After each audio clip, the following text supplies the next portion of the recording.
In short, our borrowings, our loans will go to our operating expenses and not to capital outlay that will go to the creation of job and that will spur the local economy. And may I know how many years have we been experiencing this, and how do we get out of it progressively, hopefully in the future, in the near future? Please educate me.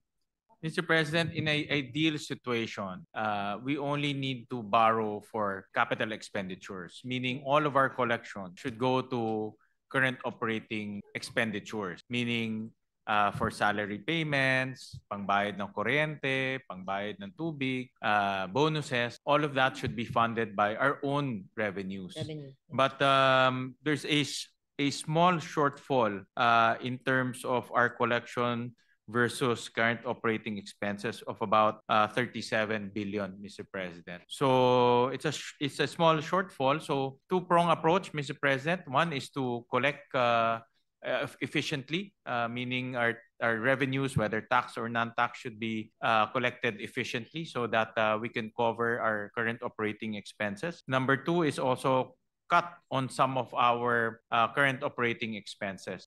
Secretary Recto mentioned that in his estimate, they can still reduce MOE by about 160 billion, meaning reduce some of the traveling expenses, some of the MOE expenses. So tingin niya kaya pang bawasan doon so that we can finance our current operating expenses by our own revenue, not to borrow, Mr. President. But maliit lang naman po yung, maliit lang naman yung ating shortfall on that effect, Mr. President. So I believe that with the efficient collection, government can cover that, President. But you're right, Mr. President. In a ideal situation, we should not borrow to cover our current operating expenses.